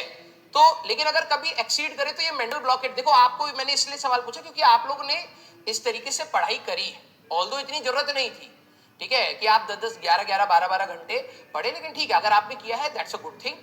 बस आपको ये याद रखना कि यार 1 आवर 45 मिनट्स की क्लास, अगर कभी कोई आखिरी में कोई सवाल अटक गया या सर कोई डाउट बता रहे हैं, अगर वो 10-15 मिनट एक्स्ट्रा हो गया तो प्लीज, कई बच्चे कहते हैं क्लास स्टॉप कर दो, खत्म कर दो, एंड एंड एंड, प्लीज ये मत करिएगा। रीजन मैं बहुत सीरियसनेस के साथ बता रहा हूँ कि भाई मैं अगर मान लो कि मैं कोई चीज पढ़ा रहा हूँ, उसमें अगर तू कहेगा एंड करना तो मैं तो कर सकता हूँ, मैं इसको कह दूंगा ठीक है भाई देख लेना अपने हिसाब से, मैंने कंसेप्ट बता दिया खुद से सॉल्व कर लेना, लेकिन जो अच्छा बच्चा होगा वही करेगा, बाकी सब छोड़ेंगे चलो छोड़ दो। अगर वहां से सवाल निकल के आए तो बेटा एट द एंड लॉस सिर्फ तेरा होगा। जब तक क्लास चल रही है प्लीज उसमें थोड़ा सा पेशेंटली टीचर को सपोर्ट करिएगा। मैं बस वही कह रहा हूँ कि जितने अच्छे बच्चे हैं आप प्लीज ये मत भूलना कि आपकी क्लास कैसा वो कर फील करा रही है। आपको ये हमेशा याद रखना है कि यार टीचर को ना बहुत सारे हो सकता है अब्यूजेस भी मिलते रहे, कमेंट देखते हैं कई बार कुछ ना कुछ लिख देते हैं, तो टीचर का माइंडसेट इरिटेटेड होता है, राइट, कई बार ऐसा होता है, मतलब मेजॉरिटी टाइम्स। लेकिन आपको ये रेस्पॉन्सिबिलिटी, जो भी अच्छे बच्चे हैं, आपको ये रेस्पॉन्सिबिलिटी उठानी पड़ेगी कि जब भी कोई टीचर जवाब पूछे तो ठीक है, आपको आलस आता होगा यार मैं ए दबाऊं बी दबाऊं, प्लीज वो कर दीजिएगा, क्योंकि जब आप रिस्पॉन्ड करते हैं तो टीचर को लगता है कि हाँ यार कुछ तो बच्चा ऐसा है जो सीरियसली पढ़ रहा है, तो वो अपने एफर्ट्स को और लगाता रहता है, वो आप ही का बेनिफिट निकलेगा। Once the lecture is done, वो आपको रिकॉर्डेड फॉर्मेट में मिलेगा और वो आपके पास 2 साल रहेगा। अगर आपने किसी टीचर को इरिटेट कर दिया, उसको बहुत नीचा दिखा दिया, वो पढ़ा तो देगा लेकिन वो दिल से नहीं पढ़ाएगा, वो दिल से चीजें निकलेंगी नहीं, और वो लेक्चर रिकॉर्डेड फॉर्मेट में हमेशा तुम्हारे पास रहेगा, वो बेस्ट टीचर का निकल के नहीं आया। तो जितने भी अच्छे बच्चे हैं, मैं इस पूरी तैयारी में आपको कहूंगा कि ये तैयारी सफल तभी होगी जब आप लोगों का साथ होगा, आप लोगों को बहुत ज्यादा रेस्पॉन्सिव रहना पड़ेगा। क्लास जब खत्म होगी तो you have to tell me what went right, what went wrong, कहां आपको दिक्कत आ रही है, कहां आपको दिक्कत नहीं आ रही, मजा आया नहीं आया, सब आपको मेरे को बताना है। मैं जनरली बच्चों के कमेंट्स पढ़ता हूं और अगली क्लास को उसी के हिसाब से एनालाइज करके मैं करता हूं, ठीक है। तो this is a two way communication. देखो मैं अपनी दिल की बात बोल दूंगा, लेकिन तुम कहां बोलोगे? क्लास के बाद। क्लास के बाद चैट सेक्शन में आपस में मत बात करिएगा। अगर आपको लग रहा है कोई कर रहा है, करने दीजिए, उसका करियर जाने वाला है, आप बस मेरे से कनेक्टेड रहिएगा। क्लियर है क्या सारे बच्चे? यस और नो मेरे इंटरवेंटर्स? मुझे इतना ही बोलना था। ये टेलीग्राम पर हमारा एक चैनल है, आप इसको ज्वाइन कर सकते हैं, आगे कोई भी अपडेट होता है तो मैं आपको देता चलूंगा, बुक्स के पीडीएफ्स एंड ऑल, जो भी मेरे को आपको एक्स्ट्रा चीजें देनी है मैं आपको टेलीग्राम ग्रुप पर देता चलूंगा। Yes, very good. हाँ, तो स्टार्ट किया जाए मेरे अंडरपेंटर। अब हमारा यहां से चैप्टर स्टार्ट हो जाएगा, फिजिक्स यूनिट्स एंड मेजरमेंट्स, ठीक है। Very good, love you all. तो आज से हमारे पास आप लोगों का नाम है अंटरपंटर। अंटरपंटर इसलिए क्योंकि लोग मुझे बकैत कहते हैं, ठीक है। और जो बकैत होता है वो अकेले थोड़ा ना रहते, उसके साथ और भी रहते है ना। यस, तो जैसे मैं मान लो कि मैं कोई मसाला बनाऊं, मसाला मतलब झूठ, परेड, ठीक है। तो मार्केट में कौन फैलाएगा? किसका रेस्पॉन्सिबिलिटी बना? तुम्हारा बना।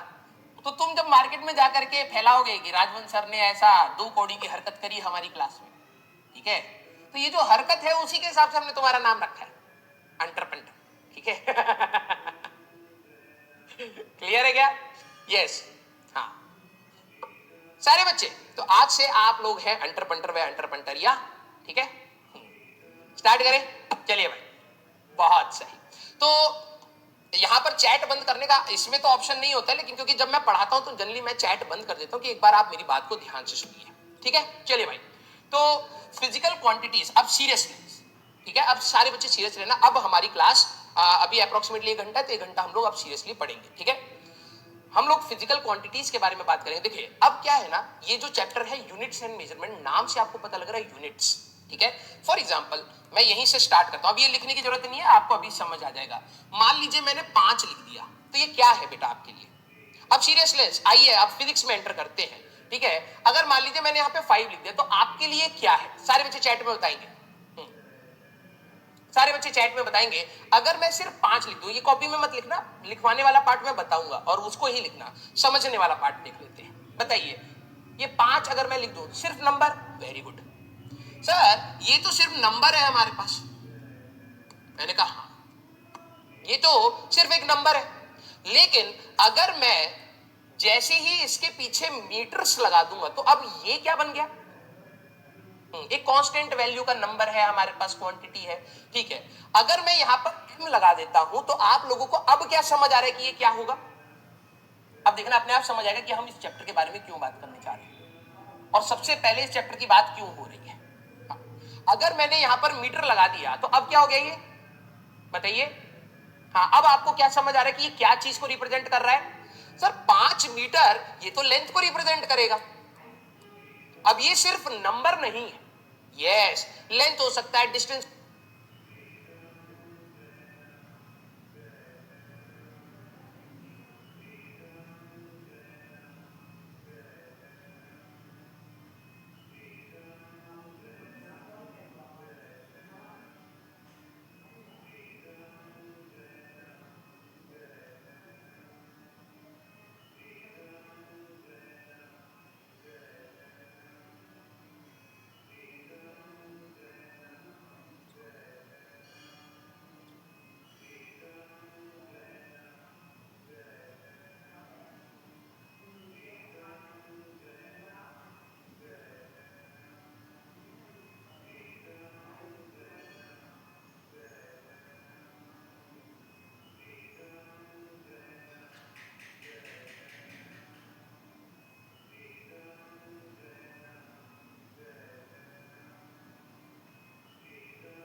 कहीं ना कहीं एक लेंथ के बारे में ही ये हमारे पास बता रहा है। मैंने कहा वेरी गुड। अब आपके दिमाग में चलने लगेगा, मान लो मैंने 5 डिग्री सेंटीग्रेड कर दिया, 5 नंबर अभी भी वही है, लेकिन मैंने डिग्री सेंटीग्रेड कर दिया, तो आपके दिमाग में ऑटोमेटिकली रहेगा कि यार ये तो सर टेम्परेचर के बारे में बात कर रहे हैं। किसके बारे में?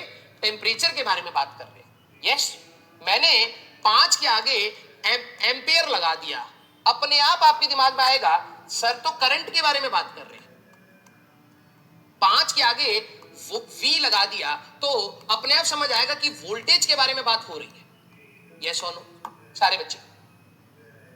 मतलब सिर्फ नंबर हमारे लिए इंपॉर्टेंट नहीं है, जैसे ही उस नंबर के आगे एक ऐसी चीज हमने लगाई तो हमारा इंटरप्रिटेशन ही बदल गया। यस और नो? मैथ्स में आप नंबर 1 2 3 4 करते हैं, यस और नो? लेकिन जैसे ही मैं 5 मीटर बोलने लगूंगा तो आपके दिमाग में ऑटोमेटिकली लेंथ की आएगी। जैसे मैंने बोला यार मैं 5 मीटर चला, और आपके दोस्त ने बोला मैंने 5 किलोमीटर चला, केएम, तो आपके दिमाग में ऑटोमेटिकली वो यूनिट से ही अंदाजा लगेगा यार 5 किलोमीटर तो बहुत बड़ा होता है, तो ये वाला बंदा बहुत ज्यादा चला, सर कम चले। यस और नो? मान लीजिए एक बॉडी का टेम्परेचर है 100 डिग्री सेंटीग्रेड और एक बॉडी का टेम्परेचर है 500 डिग्री सेंटीग्रेड, तो आपको ऑटोमेटिकली ये समझ आएगा यार डिग्री सेंटीग्रेड तो टेम्परेचर की बात हो रही है, जब 100 की बात है तो कम टेम्परेचर, 500 की बात है तो ज्यादा टेम्परेचर। यस और नो? तो हमारे पास नंबर के आगे की ये जो कहानी है ये बहुत मैटर करती है, बहुत मैटर करती है। मान लीजिए आपने कोई एक एक्सपेरिमेंट करा, आप बाद में जाकर के साइंटिस्ट बनते हैं, आपने एक एक्सपेरिमेंट करा, आप उस एक्सपेरिमेंट में किसी बॉडी का टेम्परेचर निकालने वाले थे, वहां पर ये लिखना नहीं है, समझना है बेटा, आप कुछ टेम्परेचर निकालने वाले थे, आपने एक्सपेरिमेंट करा, बहुत अच्छे से कोशिश करी कि कोई गलती ना हो, और टेम्परेचर आ गया आपका 1000 सपोज, और आपने क्या करा, बस इतना लिख करके सबमिट कर दी फाइल। ठीक है कि भाई देखो मैंने बहुत अच्छे से रिसर्च करी, मैंने बहुत अच्छे से चीजें निकाली और मैंने टेम्परेचर निकाला है 1000। अब आपका जो दुश्मन होगा उसने आकर के पता क्या करा, बस ये कर दिया मीटर स्क्वायर। तो तुम सोचो तुम्हारी पूरी मेहनत दो सेकंड के अंदर कबाड़े में कन्वर्ट हो गई। क्यों? क्योंकि कोई भी अगर देखेगा वो कहेगा टेम्परेचर मीटर स्क्वायर में बता रहा है, कितना गधा इंसान होगा जो टेम्परेचर को 1000 मीटर स्क्वायर कह रहा है। ये सुनो, मतलब ये जो चीज है ये कोई हल्की फुल्की चीज नहीं है, ये कोई हल्की फुल्की चीज नहीं है। सिर्फ नंबर के आगे ये जो चीज ऐड हो रही है वो पूरा सेंस ऑफ इंटरप्रिटेशन को ही चेंज कर दे रही है। सारे बच्चे यस और नो? मतलब हमारे पास जब भी हम लोग किसी चीज को नापेंगे, ठीक है, आप लेंथ नाप सकते हैं, आप करंट नाप सकते हैं एमीटर से, आप वोल्टेज नाप सकते हैं वोल्ट मीटर से, आप टेम्परेचर नाप सकते हैं थर्मामीटर से। हमारे पास बहुत सारी डिवाइस, जब भी आप नापेंगे आपको यूनिट का बहुत ध्यान रखना पड़ेगा, क्योंकि यूनिट से पूरा कबाड़ा हो सकता है। Yes right? क्योंकि अब हम लोग जब फिजिक्स की बात करेंगे तो हमें बहुत सारी फिजिकल क्वांटिटीज को डील करना है। मेरे वर्ड्स को सुनना, फिर बहुत अच्छे से हम लोग लिख भी लेंगे। अभी पेन नीचे रखिए, सुनिए, लॉजिक डेवलप करिए, क्योंकि जब हम लोग फिजिक्स की बात करेंगे तो आपने 9th क्लास में पढ़ा होगा speed, velocity, acceleration, force, power, work, कुछ कुछ प्रेशर नाम सुना होगा, करंट, वोल्टेज, है ना, ये छोटे छोटे नाम सुने। हाँ सर, जब भी आप इनको नापोगे तो इंस्ट्रूमेंट से ही नापोगे। स्पीड के लिए भी इंस्ट्रूमेंट है, टेम्परेचर के लिए भी इंस्ट्रूमेंट है, करंट के लिए भी है, वोल्टेज के लिए भी है। हाँ सर, हमें उनकी यूनिट्स को डिफाइन करना पड़ेगा। अगर हमने यूनिट्स नहीं डिफाइन करी तो रायता फैल जाएगा। किसी ने एक्सपेरिमेंट करा टेम्परेचर के लिए, किसी ने एक्सपेरिमेंट करा करंट के लिए, दोनों का आंसर 1000 आया। अब तुम्हें कैसे पता चलेगा कि कौन टेम्परेचर कौन करंट? यस, तो हमारी पूरी फिजिक्स में हम बहुत सारे एक्सपेरिमेंट्स करने वाले हैं, बहुत सारी क्वांटिटीज को डिराइव करने वाले हैं, और उन क्वांटिटीज को सेपरेट आउट समझने के लिए हमें यूनिट्स चाहिए। बिना यूनिट्स के हम बात कर ही नहीं सकते। आपको 10वीं क्लास के बोर्ड्स में भी टीचर ने बोला होगा भाई यूनिट अच्छे से लिखना और डब्बे में बना देना, क्योंकि अगर आपकी यूनिट्स नहीं तो मार्क्स कटेगा। यस, सिर्फ नंबर का खेल नहीं। तो अब हम लोग अपनी जब फिजिक्स की बात करेंगे तो हमें फिजिकल क्वांटिटीज को डील करना है। नाम से ही पता लग रहा है, फिजिकल क्वांटिटीज, एनी क्वांटिटी, सारे बच्चे लिखेंगे एनी क्वांटिटी, मैं रिवाइज करा करके भेजूंगा, टेंशन मत लेना, which can be measured which can be measured using physical instruments, ऐसी क्वांटिटी जिसको आप फिजिकल इंस्ट्रूमेंट से नाप सकते हैं, उनको हम लोग क्या कहते हैं? अपनी फिजिकल क्वांटिटी। सर एग्जांपल में जो तुम्हें याद आ जाए, जैसे लेंथ नापने के लिए आप क्या यूज करते थे? सर हम स्केल यूज करते थे, तो लेंथ भी हमारे लिए फिजिकल क्वांटिटी है। सेकेंड, आप टेम्परेचर नापने के लिए क्या यूज करते थे? सर कभी भी फीवर होता है तो हम थर्मोमीटर यूज करते हैं, थर्मोमीटर हम लोग यूज करते हैं। मैंने कहा बिल्कुल। आप करंट नापने के लिए क्या यूज करते थे? सर हम लोग ओम्स लॉ का एक्सपेरिमेंट जब करने गए थे लैब में। Sir please speak in English. बेटा 5,000 रुपए में कुछ ज्यादा नहीं मांग रहा है? इतना अच्छा टीचर मिल रहा भाई साहब, वहां में भी अंग्रेजी चाहिए आपको? I can totally speak in English but the amount you paid is very less, right? Yeah. For me, that quality which I can normally sell in the market, yeah, but I don't want to, because that's my USP, which I have kept secret for future batches. When physics wala will go abroad and they would require good teachers who can fluently speak in English, then I will be the first one there, earning in dollars.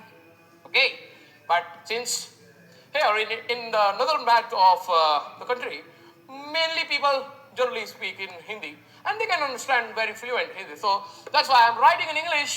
50% of the work is being done here and rest I will speak in Hindi.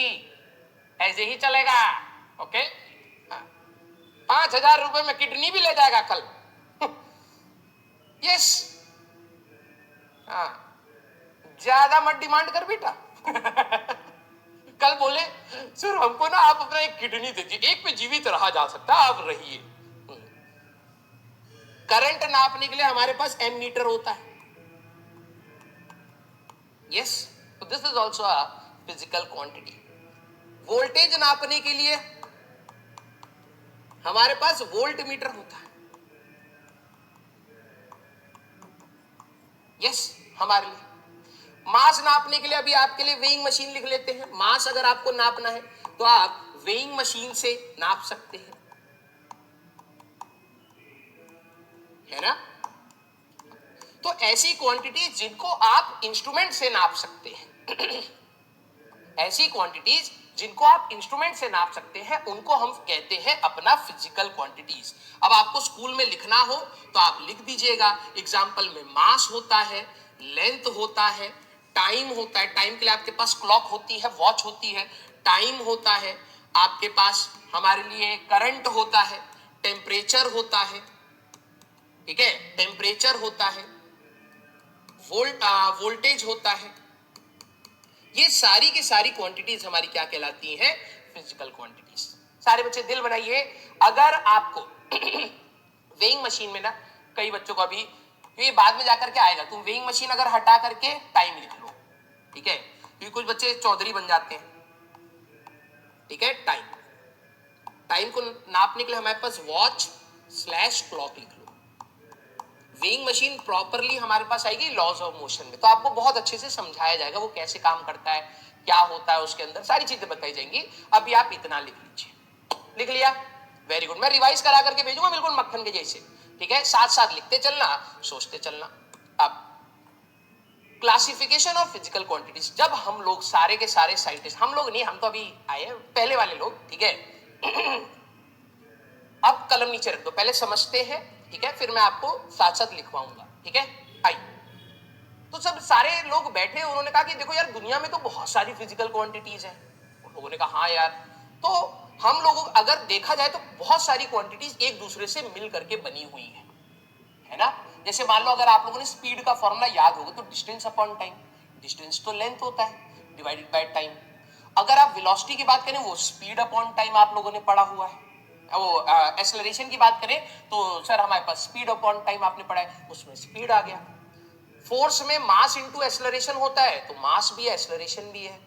तो जब वो लोग सारे बैठे थे उन्होंने बहुत सारी फिजिकल क्वांटिटीज को देखा, उन्होंने कहा कि भाई ऐसे तो बहुत सारी हो जाएंगी, हम एक काम करते हैं कैटेगरी बना देते हैं। जैसे आप लोग बहुत सारे बच्चे हो, फिर हम कहेंगे यार ये तो बहुत सारे बच्चे अजीब अजीब से डाउट पूछ रहे हैं, नीचा दिखा रहे हैं टीचर को, हम टेस्ट ले लेंगे। ठीक है, जैसे ही टेस्ट लिया जाएगा एक ब्राइट स्टूडेंट होगा और एक गधा बच्चा होगा। फिर समझ आएगा ओहो हाँ बेटा क्या डाउट है सर, हमारा बैकलॉग है सर, हमें पढ़ने का मन है सर, एंजाइटी है सर, डिप्रेशन है। बेटा क्या डाउट है आपका सर? मेरे को ना क्वेश्चन नंबर 1 समझ नहीं आया। हाँ बेटा ये भी। जब बहुत ज्यादा भीड़ हो जाती है, भीड़ को समझने के लिए हमें क्या करना पड़ेगा सर? हमें उनको क्लासिफाई करना पड़ेगा। यस और नो? ये हमेशा किया जाता है। ऐसा मत सोचिएगा आपके साथ है, दुनिया में सबके साथ है। यस हाँ, अब इतनी सारी फिजिकल क्वांटिटीज थी, अब हमें उनको समझना है, तो हमने कहा इनकी कैटेगरीज बना लेते हैं तो ज्यादा बेटर रहेगा। तो क्लासिफिकेशन मतलब हम लोगों ने, जैसे आपके स्कूल में क्लास होता है, section A, section B, section C and section D ऐसे करके होता होगा, तो क्लासेस बनाते हैं ना, तो समझ आ जाता है डी वाले तो है ए वाला अच्छा बच्चा वही हमारा टॉपर बनेगा। यस, कितने के स्कूलों में ऐसा होता था कि टीचरों ने पहले ही घोषित कर दिया कि ए वाला जो बैच का बच्चा है वो उसकी फोटो पहले से ले ली है, फॉर्म भरा लिया, भाई साहब हमारे स्कूल के बारे में अच्छा अच्छा सा लिख दे पहले, बाद में तो तू दूसरे स्कूल में पूछ जाएगा 10वीं के बाद है, तो फॉर्म वॉर्म पूरा भरवा रखा है, फोटो खिंचा रखी है। तो आप लोगों ने देखा होगा वो पहले ही घोषित कर देते कि ए वाला हाँ बैच का बच्चा ही टॉपर बनेगा। तुम भाई साहब बी में मेहनत कर रहे और उसकी फोटो खींच रहे, पोस्टर बना रहे, तुम्हारे स्कूल में दिख रहा है कि भाई इसकी फोटो छपेगी। हाँ, कितनों के स्कूल में होता था ये, मैंने देखा था भाई, बड़ा गंदा लगता है ये, हमारे स्कूल में भी था ये। हमारा स्कूल ना टॉपरों का स्कूल था। हमारे स्कूल में भाई साहब फोटो से फोटो लगाई स्कूल के बाहर ही, क्योंकि ज्यादा दूर नहीं फैलाना था उनको। तो जो टॉपर है भाई साहब उनकी बड़ी बड़ी फोटो, मैं और मेरा दोस्त चलो ठीक है, मतलब ठीक ही पढ़ते थे यार, ठीक है, तो टॉपरों की बड़ी बड़ी है, हमारी भाई साहब पता नहीं ऐसे ऐसे 3 डॉट बनाए, ठीक है, और यहां पर एक छोटी सी फोटो लगा रखी है मेरी, और उसमें भी मैं अपने पेरेंट्स को खुशी खुशी लेकर के गया कि भाई मेरी भी फोटो छपी है स्कूल के बाहर, चलो एक बार दिखाता हूं। देखा, क्योंकि जब पोस्टर बना रहे थे ना तब तो मेरे को दिख गया था कि मेरी भी फोटो लगा दी है इन्होंने, मुझे नहीं पता था साइज ये। ऊपर से इतनी बड़ी कील ठोक रखी है इसके ऊपर, मेरी फोटो के ऊपर इतनी बड़ी कील ठोक रखी थी। फोटो तो लगाई थी, कहाँ है ये फोटो? बाद में देखा कील ठोक रखी है मेरी फोटो पे। हाँ, तो क्लासिफिकेशन करना बहुत जरूरी है। अब जो ये क्लासिफिकेशन करी थी उसमें से ही तो टॉपर निकला। यस, तो होता है, बुरा नहीं मानना चाहिए। मेरे को भी स्टार्टिंग में बुरा लगता था कि यार भाई पढ़ तो मैं भी रहा हूं, मेरी क्यों नहीं फोटो आई। ठीक है, आज वो लोग हमारी फोटो बड़ी करके छापना चाहते, हम दे ही नहीं रहे फोटो। हाँ, समय समय की बात होती है बेटा। यस, आ जाओ, चलिए भाई, ज्यादा ज्यादा मत हंसो यार। हाँ, ये तुम्हें पता है ना, मार्केट में फैला रखा है, ज्यादा हंसोगे, हंसने से खून बनता है। हाँ, विटामिन खाने से, हाँ कैल्शियम खाने से, खाना खाने से, इन सब से नहीं, हंसने से बनता है। ये हमारे पापा बोले थे एक दिन कि बेटा हंसते रहा करो क्योंकि इससे शरीर में खून बनता है। बहुत सही। किसी को अगर खून की जरूरत हो ना बेटा, हॉस्पिटल में आपके अगर कभी जरूरत हो, आपने देखा आपके दोस्त को खून की जरूरत है, तो जा करके, मैं बता रहा हूं, मोर पंखी से उसके पेट पे ऐसे ऐसे करिए, ठीक है, डॉक्टर को बोलिए हटिए, ये सब आप पैसा कमाने के लिए कर रहे हैं, हम बता रहे हैं, मोर पंखी से झाड़ू बना करके मोर पंखी का उसको पीठ पे करिए, अपने आप खून बनेगा जब वो हंसेगा। हमारी सोसाइटी में कुछ भी चल रहा वैसे ही है भाई। चलो भाई, कोई दिक्कत नहीं, ज्यादा हंसना नहीं भाई। हाँ चलो भाई, अब सीरियस भाई, अब सीरियस। तो हमारे लिए अब सीरियस, ठीक है, अगर हम लोग सारी अपनी फिजिकल क्वांटिटीज को देखें तो बहुत सारी फिजिकल क्वांटिटीज थी, बवाल था कि हम समझ नहीं पा रहे थे, ठीक है, कौन किससे लिंक्ड है, कैसे उसको समझाया जा सकता है, ठीक है। तो उन्होंने कहा कि हम लोग इसको क्लासिफाई करते। तो सबसे पहली चीज उन्होंने क्लासिफिकेशन करी, अपनी कॉपी में बेटा ये चीज बनाना, क्लासिफिकेशन बेस्ड ऑन, ठीक है, based on directional properties, based on directional properties, directional properties, एक क्लासिफिकेशन उन्होंने इसकी करी। और अगर आप लोगों ने वो ब्रिज कोर्स देखा होगा तो उसमें मैंने स्केलर एंड वेक्टर के बारे में, बेटा अब मैं चैट नहीं देख रहा हूं तो लिखना नहीं है, अब कॉपी में लिखिए, ठीक है? अब चैट नहीं देख रहा हूं, मैं पढ़ा रहा हूं। जब हम लोगों ने ब्रिज कोर्स करा था तो वहां पर मैंने आपको एक स्केलर और वेक्टर के बारे में बताया था। कुछ क्वांटिटीज में उन्होंने देखा कि यार उनके पास डायरेक्शन है ही नहीं, और कुछ क्वांटिटीज के पास डायरेक्शन थी, और उनको जोड़ रहे थे तो अलग तरीके से जोड़ रहे थे। मैं अभी एग्जांपल दोबारा लूंगा क्योंकि सबने बैक पे अपना ब्रिज कोर्स नहीं देखा होगा।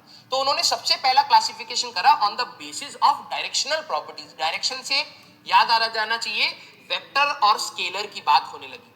तो इन्होंने दो हिस्सों में यहां पर तोड़ा। उन्होंने कहा कि कुछ ऐसी क्वांटिटीज हैं which are called scalars and some quantities are called vectors, ठीक है?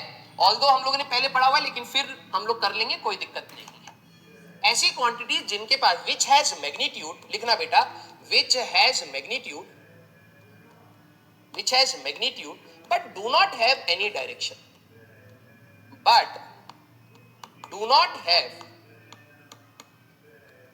एनी डायरेक्शन, जिनके पास डायरेक्शन नहीं होती है उनको हम लोग क्या कहते हैं? अपना स्केलर क्वांटिटी। अब जिन्होंने ब्रिज कोर्स पढ़ा होगा, मैंने करंट का एग्जांपल दिया था, बाद में जब स्केलर वेक्टर पढ़ेंगे अच्छे से तो दोबारा बताऊंगा, ठीक है? कुछ ऐसी क्वांटिटीज होती हैं जिनके पास डायरेक्शन ही नहीं है, जैसे टाइम। टाइम का कोई डायरेक्शन होता है क्या? नहीं। 7 बज रहे तो 7 बज रहे, कोई डायरेक्शन नहीं कि किस डायरेक्शन में 7 बज रहे, इधर देखोगे तो 9 बज जाएगा, राइट? मास, मास का कोई डायरेक्शन नहीं होता। 10 केजी मींस 10 केजी बेटा, ठीक है? टेम्परेचर, अगर किसी बॉडी का 100 डिग्री सेंटीग्रेड टेम्परेचर है तो 100 है, कोई डायरेक्शन नहीं है कि इधर 100 है इधर कुछ और होगा। तो ऐसी क्वांटिटी जिनके पास सिर्फ मैग्नीट्यूड है। कई बच्चे कहते हैं सर मैग्नीट्यूड मतलब सिर्फ वैल्यू, जैसे मास 5 केजी तो 5 वैल्यू है, कोई डायरेक्शन नहीं है उसके पास। वेक्टर ऐसी क्वांटिटीज होती हैं which has magnitude as well as direction। अभी एग्जांपल लूंगा बेटा, magnitude as well as direction, जिनके पास मैग्नीट्यूड भी होता है और डायरेक्शन भी होता है, and follows vector laws of addition, vector laws of addition, जो वेक्टर के लॉज को फॉलो करे। मैं सब कुछ बहुत डिटेल में बताऊंगा, अभी लिखते चलिए, ठीक है? तो उन्होंने दो क्लासिफिकेशन बनाई बेटा कि एक, कुछ ऐसी क्वांटिटीज थी जिनके पास डायरेक्शन थी ही नहीं, और कुछ ऐसी क्वांटिटीज थी जिनके पास डायरेक्शन थी। एग्जाम्पल में अगर आपसे कोई पूछे तो मास, लेंथ, इनकी कोई डायरेक्शन नहीं होती बेटा। टाइम, टेम्परेचर, इनकी कोई डायरेक्शन नहीं होती। बस इतना लिख लोगे तो भी स्कूल वाले मार्क्स दे देंगे, ठीक है? सर वेक्टर का एग्जांपल, सबसे बड़ा एग्जांपल है आपके पास displacement, velocity, acceleration, force, momentum. बस इतना याद रखना है, ठीक है? अभी मैं एग्जांपल वो सिमुलेशन से आपको समझाऊंगा भी, ठीक है? तो हमारे पास होता है displacement, next is your velocity, next is your acceleration, force and momentum. बस इतना लिख लीजिए, क्योंकि आपसे एक दो एग्जाम्पल पूछेंगे तो एक दो तो याद रह ही जाएंगे, है ना? वो एक दो एग्जाम्पल पूछ सकते हैं कि classify the physical quantities on the basis of directional properties. Direction के हिसाब से आप कैसे क्लासिफाई करेंगे? तो डायरेक्शन के हिसाब से हमारे पास वेट बेटा फोर्स होता है, ठीक है? वेट अगर आप देखें तो कई बच्चों को लगता है वेट तो फोर्स नहीं होता, वेट इज फोर्स, वो हम लोग आगे बात करेंगे, ठीक है? अभी इतना देखो भाई, मैं कह रहा हूं आपके अंदर बहुत एनर्जी बचा करके रखिएगा। मैं जिस दिन डिमांड करूंगा ना बेटा आज मेरे को अपनी एनर्जी शो करो, उस दिन करना। अभी जितना बता रहा हूं उतना करते चलना। आपके स्कूल में दो एग्जाम्पल पूछ सकते हैं, मैं तो ऑलरेडी बहुत बता रहा हूं, क्लियर है? तो फोर्स और वेट एक ही चीज होती है, ठीक है? मास अलग है, वेट हमारे पास अलग है। कुछ बच्चे डिस्टेंस बोल रहे हैं, distance is a scalar quantity, distance की कोई डायरेक्शन नहीं होती है, ठीक है? स्पीड आपकी स्केलर क्वांटिटी होती है, उसकी कोई डायरेक्शन नहीं होती। अगर आपको याद है तो आप लिख दीजिएगा अपने स्कूल में, नहीं हो तो इतने से काम चल जाएगा। अब मैं आपको बता रहा हूं, सारे बच्चों आप लोगों ने लिख लिया है, जरा एक बार दिल बनाइए। अब फिर कलम नहीं चलाएंगे, आप सोचेंगे, क्योंकि सोचना बहुत इंपॉर्टेंट है कि ये और ये में क्या अंतर है, ठीक है? Voltage is a scalar quantity, work done per unit charge, work scalar होता है, चार्ज स्केलर होता है, तो voltage is a scalar quantity. ठीक है, अभी बाकी क्वांटिटीज पर मत जाओ, बस इतना बताओ, लिख लिया है क्या? Yes, very good. करंट के बारे में बेटा हम लोगों ने ब्रिज कोर्स में बात करी थी, वेक्टर और स्केलर हमारा प्रॉपरली आएगा, प्रॉपरली, तब और डिटेल में चलेंगे। ठीक है, तो चलिए मैं आपको एक बार दिखा देता हूं। ठीक है, ये वाला सेम सिमुलेशन आई थिंक मैंने वहां पर भी बताया था। आइए, वेरी गुड। अब आप सारे बच्चे अपनी कलम नीचे रख दीजिए, आप थॉट प्रोसेस की बात करेंगे पहले। ठीक है, मान लीजिए मैंने एक डब्बे पर 10 न्यूटन और 10 न्यूटन फोर्स लगाया, तो टोटल कितना होगा आपके हिसाब से? 10 न्यूटन एंड 10 न्यूटन, 10 न्यूटन और 10 न्यूटन, दो फोर्सेस लगाए हैं इस डब्बे के ऊपर, तो टोटल फोर्स कितना होगा? सारे बच्चे सोच के बताइए, अभी अंतर पता लग जाएगा। कोई खतरनाक अंतर नहीं होता है, बस बात है कि पता होना चाहिए। जब वेक्टर स्केलर आए तो यही अंतर के साथ आप अगर एंटर करोगे तो मजा आ जाएगा। एक डब्बे के ऊपर मैं दो फोर्स लगा रहा हूं, एक मैं लगा रहा हूं 10 न्यूटन का, एक आप लगा रहे हैं 10 न्यूटन का, बताइए टोटल फोर्स क्या होगा? Yes, very good. अब देख रहे हो, यही वो फायदा था ब्रिज कोर्स का, थोड़ा बहुत तो पता है ना। हाँ, यही बस ब्रिज कोर्स कराने का उस दिन का सेंस था, कोई ज्यादा लोड नहीं था, बस थोड़ा बहुत बेसिक चीजें समझनी थी। भाई अगर आपने इस डब्बे पर 10 न्यूटन ऐसे लगाया, मान लो आप धक्का लगा रहे थे एक डब्बे के ऊपर, मैंने कहा भाई तू तब से मेहनत कर रहा है, मैं भी इसी डायरेक्शन में 10 न्यूटन लगा दूं, तो 10 न्यूटन और 10 न्यूटन जब जोड़ोगे तो टोटल इस बार आपका 20 न्यूटन हो जाएगा। क्लियर? लेकिन मान लो कि मेरी तेरे से दुश्मनी है, ठीक है, मेरी तेरे से दुश्मनी है, तू इस डायरेक्शन में 10 न्यूटन लगा रहा था, मैंने कहा भाई मदद करूं तुम्हारी, तुमने कहा हाँ कर दीजिए सब प्लीज, मैंने इधर 10 न्यूटन लगा दिया। ठीक है, तो यही फोर्स अब आपका कितना हो जाएगा? टोटल 0 हो जाएगा। मेरे वर्ड्स को ध्यान से सुनना। तुम कहोगे कि सर इसमें आपने ऐड किया है तभी टोटल है, ये टोटल नहीं है, ये तो आपने सब्ट्रैक्ट किया है। गलत, इसमें भी मैंने ऐड ही किया है, इसमें भी मैंने, कई बच्चों को ये लगता है कि यहां सब्ट्रैक्ट हुआ है सर, यहां ऐड हुआ है, ये गलती मैं आपको 12वीं वो जब वेक्टर्स करेंगे तो मैं दिखाऊंगा। सब्ट्रैक्शन, इन दोनों का सब्ट्रैक्शन करोगे तो 20 आएगा, दिमाग की दही होने लग जाएगी कि अरे सब्ट्रैक्शन में तो कम होना चाहिए, स्केलर्स में होता है, वेक्टर्स में ऐसा खेल नहीं है।